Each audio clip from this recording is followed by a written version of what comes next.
안녕하세요. 6월 7일 금요일 매일 성경 말씀 산책. 오늘의 본문 말씀은 사도행전 17장 16절에서부터 34절까지의 말씀입니다.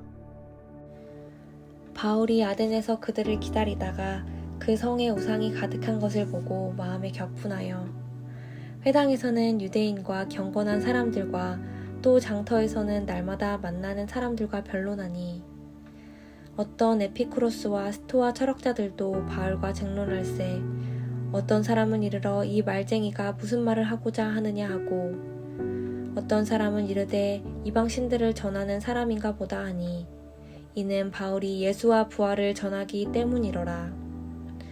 그를 붙들어 아레오바고로 가며 말하기를 내가 말하는 이 새로운 가르침이 무엇인지 우리가 알 수 있겠느냐. 내가 어떤 이상한 것을 우리 귀에 들려주니 그 무슨 뜻인지 알고자 하노라 하니 모든 아덴 사람과 거기서 나그네 된 외국인들이 가장 새로운 것을 말하고 듣는 것 이외에는 달리 시간을 쓰지 않음이로라. 바울이 아레오바고 가운데 서서 말하되 아덴 사람들아 너희를 보니 범사에 종교심이 많도다. 내가 두루 다니며 너희가 위하는 것들을 보다가 알지 못하는 신에게라고 새긴 단도 보았으니 그런즉 너희가 알지 못하고 위하는 그것을 내가 너희에게 알게 하리라. 우주와 그 가운데 있는 만물을 지으신 하나님께서는 천지의 주제시니 손으로 지은 전에 계시지 아니하시고 또 무엇이 부족한 것처럼 사람의 손으로 섬김을 받으시는 것이 아니니 이는 만민에게 생명과 호흡과 만물을 친히 주시는 이심이라. 인류의 모든 족속을 한 혈통으로 만드사 온 땅에 살게 하시고 그들의 연대를 정하며 거주의 경계를 한정하셨으니 이는 사람으로 혹 하나님을 더듬어 찾아 발견하게 하려 하심이로되 그는 우리 각 사람에게서 멀리 계시지 아니하도다. 우리가 그를 힘입어 살며 기동하며 존재하느니라. 너희 시인 중 어떤 사람들의 말과 같이 우리가 그의 소생이라 하니 이와 같이 하나님의 소생이 되었은즉 하나님을 금이나 은이나 돌에다 사람의 기술과 고안으로 새긴 것들과 같이 여길 것이 아니니라. 알지 못하던 시대에는 하나님이 간과하셨거니와 이제는 어디든지 사람에게 다 명하사 회개하라 하셨으니 이는 정하신 사람으로 하여금 천하를 공의로 심판할 날을 작정하시고 이에 그를 죽은 자 가운데서 다시 살리신 것으로 모든 사람에게 믿을 만한 증거를 주셨음이라 하니라. 그들이 죽은 자의 부활을 듣고 어떤 사람은 조롱도 하고 어떤 사람은 이 일에 대하여 내 말을 다시 듣겠다 하니 이에 바울이 그들 가운데서 떠나매 몇 사람들이 그를 가까이 하여 믿으니 그 중에는 아레오바고 관리 디오누시오와 다말이라 하는 여자와 또 다른 사람들도 있었더라. 아멘. 오늘 본문은 아덴에 도착한 바울이 아덴 사람들에게 복음을 전하는 말씀입니다. 아테네에서 그들을 기다리는 동안 바울은 그 도시가 우상으로 가득 찬 것을 보고 매우 격분했습니다. 그래서 그는 회당에서 유대 사람들과 하나님을 경외하는 그리스 사람들과 또 시장에 나가서 날마다 우연히 만나는 사람들과 토론했습니다. 에피쿠로스 철학자들과 스토아 철학자들이 바울과 변론을 했습니다. 그 가운데 몇 사람이 물었습니다. 이 말쟁이가 무슨 말을 하려는 것인가? 또 다른 사람들이 그가 외국의 다른 신들을 전하는 사람인가 보다라고 했습니다. 그들이 이렇게 말한 것은 바울이 예수와 그 부활에 대한 복음을 전하고 있었기 때문입니다. 그때 그들은 바울을 붙들어 아레오바고 광장으로 데려가 말했습니다. 당신이 소개하고 있는 이 새로운 가르침에 대해 우리가 알 수 있겠습니까? 모든 아테네 사람들과 거기 사는 외국 사람들은 보다 새로운 것을 말하거나 듣는 일에 시간을 쏟던 사람들이었습니다. 그러자 바울이 아레오바고 광장 가운데 서서 말했습니다. 아테네 시민들이여, 내가 보니 여러분은 여러모로 매우 종교적인 사람들입니다. 내가 두루 다니면서 여러분이 무엇을 섬기는지 자세히 살펴보다 알지 못하는 신에게라고 새긴 제단도 보게 되었습니다. 이제 여러분이 알지도 못하고 예배해온 그 신을 내가 여러분에게 전하고자 합니다. 그 신은 온 세상과 그 안의 모든 것을 창조하신 하나님이십니다. 하나님께서는 하늘과 땅의 주인이시며 사람의 손으로 지은 신전 안에 살지 않으십니다. 하나님께서는 뭔가 부족해서 인간의 손으로 섬김을 받으실 분이 아닙니다.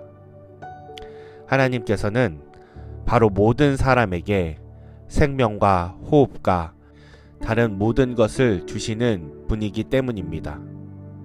하나님께서는 한 사람으로부터 모든 민족을 만들어 온 땅 위에 살게 하셨고 각 나라의 연대를 미리 정하시고 그들의 국경도 정해주셨습니다.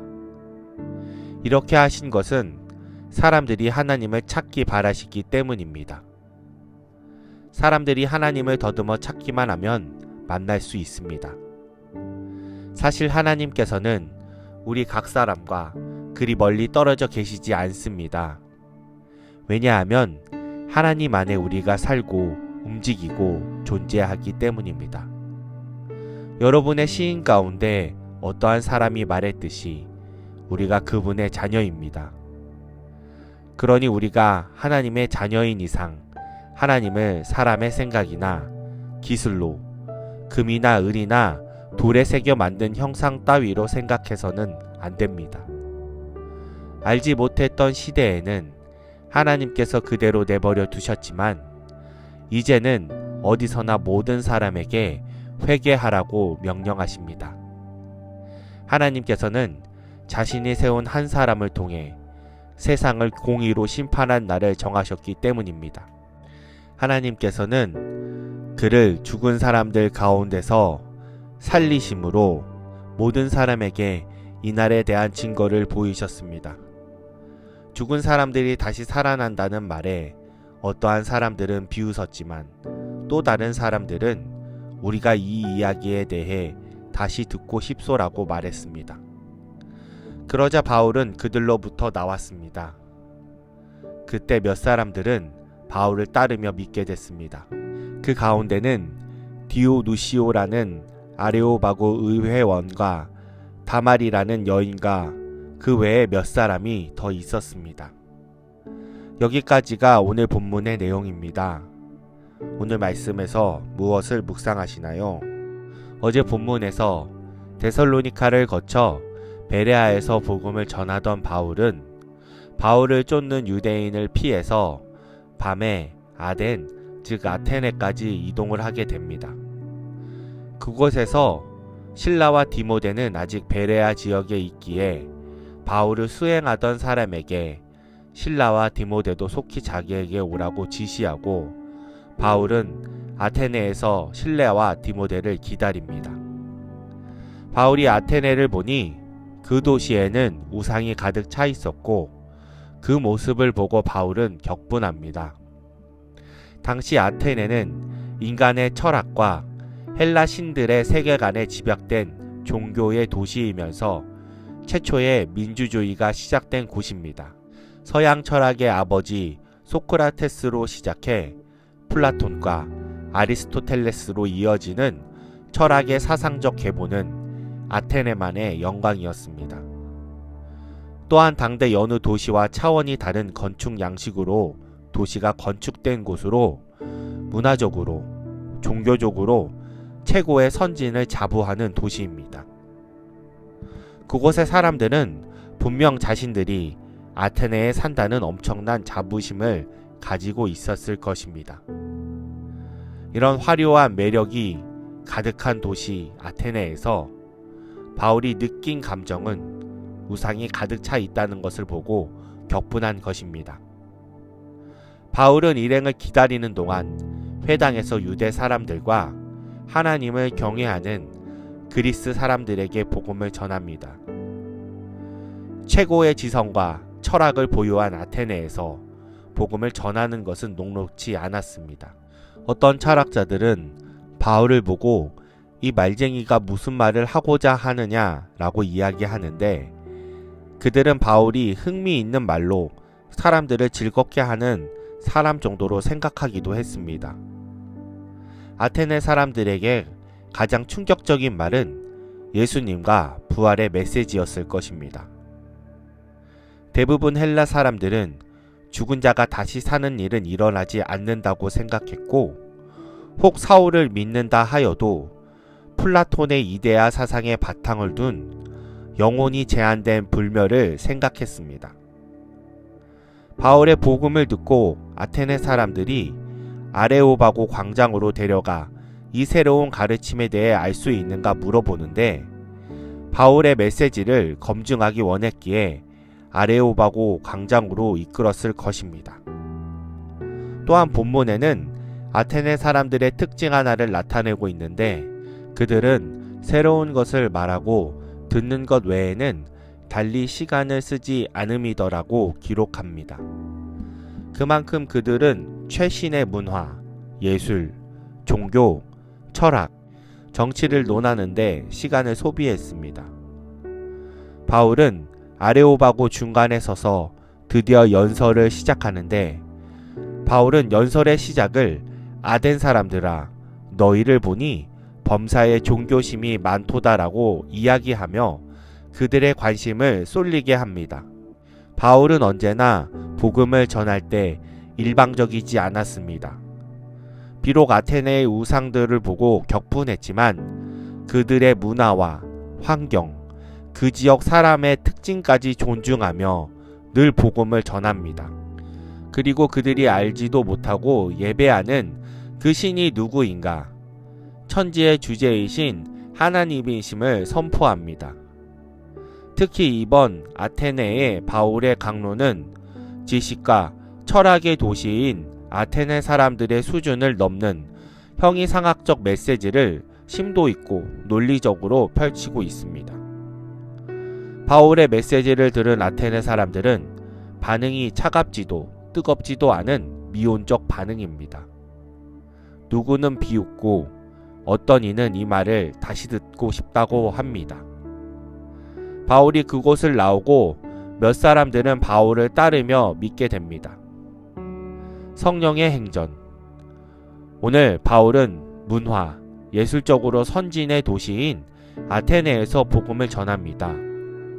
아테네 사람들은 최신의 것을 탐닉하고 지식과 철학과 종교의 도시로 불리울 정도로 보다 가치 있는 것을 추구하기 원했습니다. 아테네에서 전파된 복음은 이전에 전달된 도시와는 다르게 파워풀한 반응은 없었습니다. 바울을 심히 시기하는 자도 없고 복음의 큰 기쁨이 그곳에 충만하지도 않았습니다. 무엇 때문에 그들은 이런 미지근한 반응을 일으키는 것일까요? 오늘 묵상을 통해 부적함이 없는 아테네 사람들은 그토록 뜨겁지도 차갑지도 못했는지 생각해 보게 됩니다. 지금 우리가 살고 있는 시대는 부족함이 없습니다. 오히려 더 가치 있는 것을 추구하는 시대입니다. 그러나 정작 가장 가치 있는 복음에 대한 우리의 반응은 어떠한지, 어쩌면 우리가 아테네 사람들과 같지 않는지 묵상합니다. 참된 가치에 기뻐하고 충만하며 소유하기를 원하는 마음이 우리 가운데 넘치기를 기도합니다. 6월 성령의 흐름을 탑시다. 오늘도 주어진 말씀을 리슨하고 참된 가치를 소유할 수 있도록 성령을 간구하는 그리스도인이 되기를 주님의 이름으로 기도합니다.